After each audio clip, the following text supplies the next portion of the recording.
So hello and welcome back to my channel. For those of you that don't know me, my name is Saskia and I have 2 psychology degrees and I'm about to go get a third one.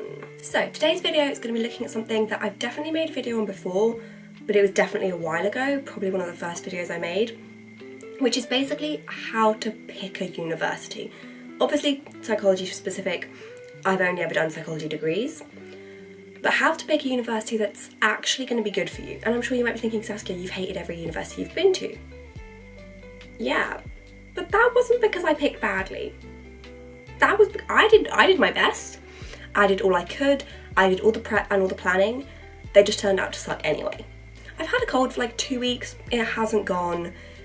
We're just kind of moving on because I've decided I don't have one anymore. So I don't. Coffee break of today, we have a little strawberry mug, just a regular coffee.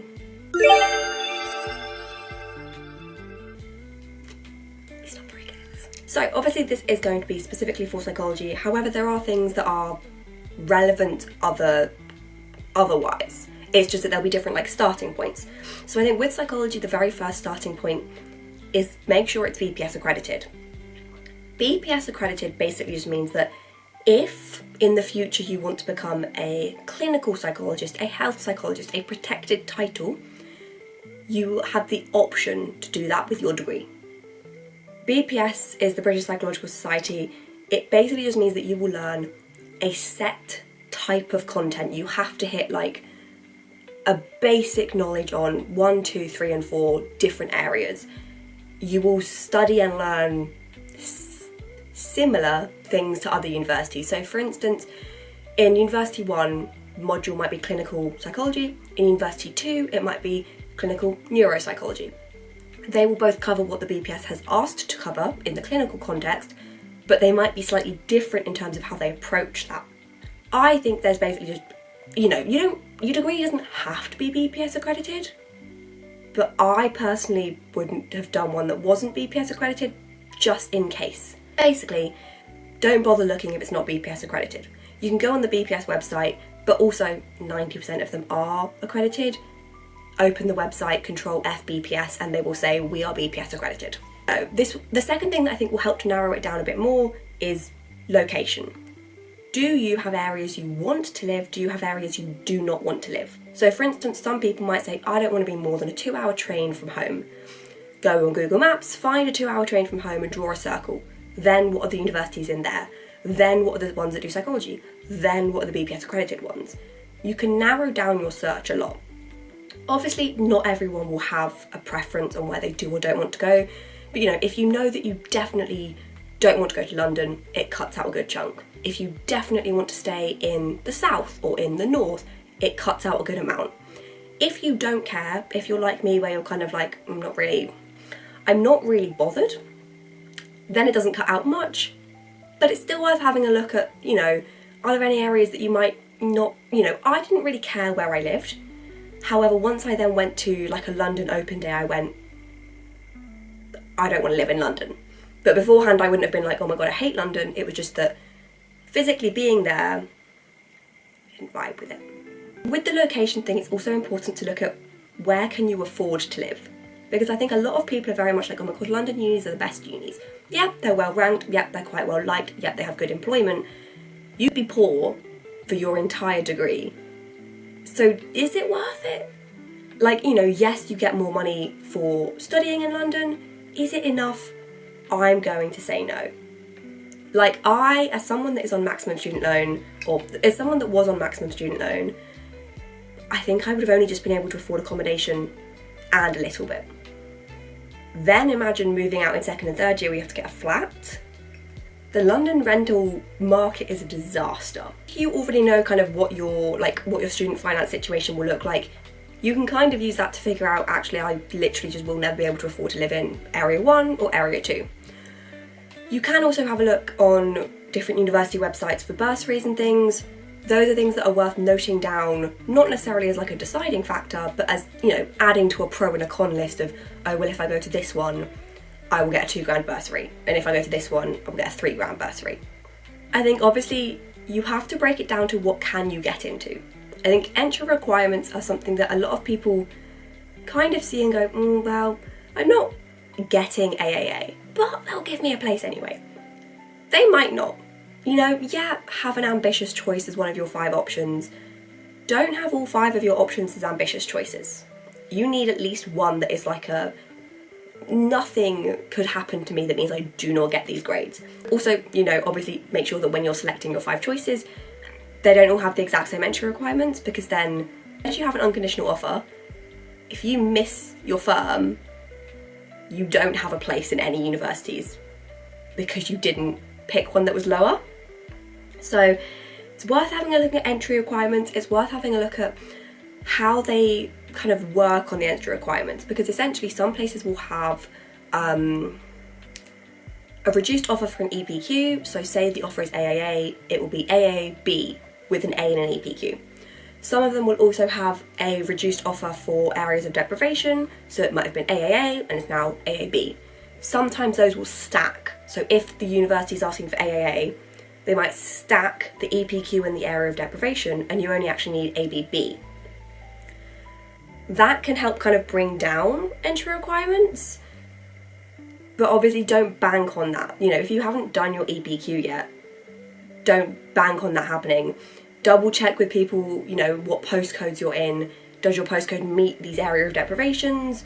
Is it a free school meal kind of situation? You know, what criteria do you actually have to meet to get these reduced offers? Write all of this down. Very important thing, and I think this is probably the most important thing, is the modules. If you've looked at, you know, say you've got 25 universities that you've perused and you've said, yeah, they look about all right, looking at the modules that they offer should massively help you to narrow it down. Obviously in first and second year, the modules are going to be kind of the same. You know, you will do some kind of cognitive, some kind of social, some kind of research methods, some kind of clinical. You will probably cover roughly the same things, but you will cover them in different ways.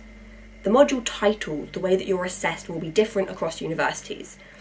What I did, because I'm type A, I made a list of all the modules, I made a list of the content in the modules, I saw if I could find the grades that people have been getting in these modules, and I looked at, I then basically took different coloured highlighters and I went, okay, which ones of these modules that look absolutely phenomenal to me, really, really exciting, really want to do them, highlight them in pink.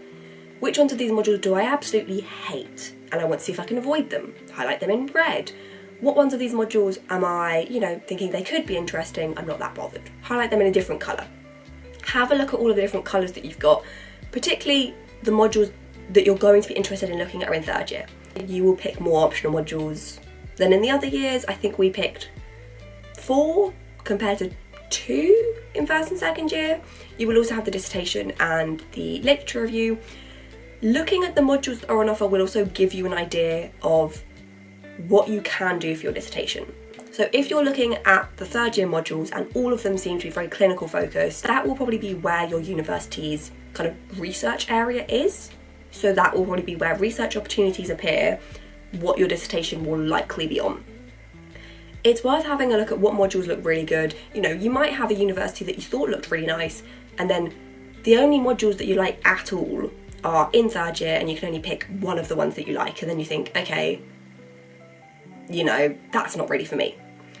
You want a solid handful of modules that will be useful to you.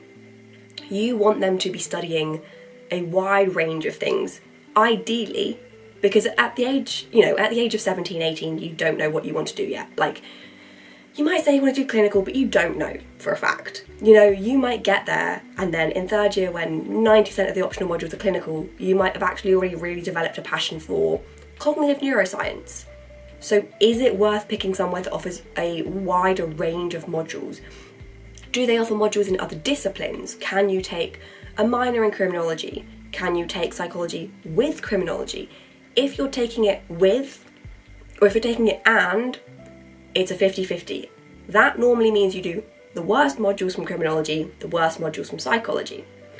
So if you've been looking at these optional modules and you've thought, this looks really good, if you're going to do psychology and sociology and something else, make sure you look at which ones you can actually pick, because you might not be able to select any of those modules because you've got the sociology modules. So yeah, if you're looking at doing a minor, or if you're looking at doing psychology with something else, make sure you have a look at which of the modules are the ones that you will actually be able to do.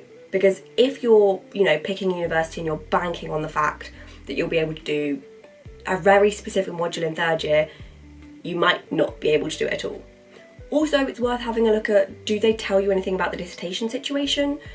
Do they tell you that you'll be proposing a project? Do they tell you that you'll be allocated a project? Has anyone mentioned this anywhere? I think that's another useful thing to have a look at online is, has anyone made a YouTube video about it? Has anyone gone on the student room to complain about it?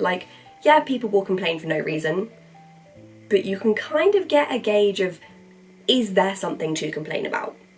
I think the things that I complained about in Southampton are things that you will experience. I think it's not that I did a very niche thing and then something really niche happened afterwards. It was I did the dissertation module, this is what was wrong with it. Or, we were marked like this, everyone was marked like this, and it was a problem. It wasn't I did this module and I submitted this one piece of very niche coursework and the lecturer didn't like it and that was something I then complained about and made a massive problem. Have a look. Are people mad about anything? Are people saying good things about it? I also didn't know this until, I think, third year. We do have, Rate My Professor, that kind of thing. Have a look at your university because some of them are very interesting. Southampton, I think, only had 2 or 3 psychology lecturers up there, but one of them was very true. Go and have a look on Rate My Professor. Obviously, yeah, again, some people will just be salty, but just have a look. Have a peruse. Is there anything that they've mentioned and they've said, this person is literally horrible, and they gave us all 5s? Have a look. It's also worth, while you're having a look at these things, have a look at the opportunities that you'll get in this university. Are there opportunities to do research assistant schemes? Are there opportunities for placement years, years abroad, semester abroad? Is that one of your criteria that you really need to do a year abroad? That will narrow down what you're looking for. All of these small things you can use to kind of narrow it down. And then I think things like modules are where you go from 7 unis to 5 unis. Or if you have 7 unis that you're looking at, you then go to 7 open days. From those open days, you then pick, actually, these are the 5 I like. From that, you then see who gives you offers. Because I think when you go to open days, I think there are some universities you just won't gel with. I don't think I necessarily went to a university and I went, oh my god, this is perfect, this is really for me. But I did go to universities and I went, this isn't for me, I don't feel anything. You're not necessarily going to feel a spark, a wow, this is incredible, but you might feel nothing or negative. Yeah, I think when you're at an open day, that is probably the best way to get the real vibes. Obviously, I also think that if you talk to students and things like that, you will get an idea of things, but will it be the most accurate? You can decide on that. Would they select someone like me to help with an open day at Southampton? No, they wouldn't have. I probably did apply because I was a student that wanted money in 2nd and 3rd year. I had caused enough problems. I'd called them out on being horrible people enough that there was no way anyone would have picked me. But also, even if they had picked me, I'm not really going to stand next to lecturer 1 and go, lecturer 1 is horrible and I hate them. So speaking to the students, take with that what you will of how honest they will be. But similarly, when you're online looking at student opinions, how honest are they? It's very much, you have to weigh it up yourself and figure it out yourself. But on an open day, I think is the best way to get vibes. You don't have to expect something to click and love it. But if you get a bad vibe, that can be enough for you to go, I don't think so. Not for me. And, you start narrowing everything down in terms of, is it BPS accredited? Is it in the location that I want it to be? Am I interested in league tables? Is it high up enough on a league table? Does it have a year abroad? Oh, I really want to do a year abroad. Narrows it down again. Oh, what are the entry requirements? Can I get in? Narrows it down again. Then you've got a list of 10. Look at all the modules. Actually, I hate these 3. Deleted. You've now got 7. Go to 7 open days. Oh, 2 of them were awful. 3 of them were awful. You've then got your 5. You've then got a reduced selection of what you want to look at. Keep any notes and lists that you've made during your kind of prep time of looking at what university you want to go to, because once you start getting offers in, you might actually go, actually, I know I originally said that this was my favourite one. I think this one might be better. Or you might go, this one's given me a better offer. And honestly, I'd rather just get in. So that is kind of everything on, I guess, how to pick a university. You know, disclaimer, you might pick everything the best. You might have all of these criteria and it might meet all your criteria, and you might turn up, have a really great first year, and then it goes to shit. That's kind of everything. I think narrowing it down is relatively easy enough. There is lots of information out there about everything. I think anything that you need to know about a university, the information will exist. And also, if it doesn't, 90% of the time, there's someone on the student room who will answer your questions, or there's someone on YouTube who you can just put a comment in and go, oh, I've seen that you go to University X. Tell me about this. They'll probably be a bit more honest than a student an open day being paid. But again, take with that. Take it all with a grain of salt, what you hear from students, lecturers. Everything is an opinion. Go with how it makes you feel rather than kind of how you think you should feel. That's kind of everything. This was meant to be like a relatively short video, and then I just kind of started chatting shit because that's kind of all I've got in me. Cheers. I'm still sick. If everyone wants to make sure I stop doing this, it's really embarrassing. What do you mean I'm a 23-year-old that can't breathe sometimes? Cringe.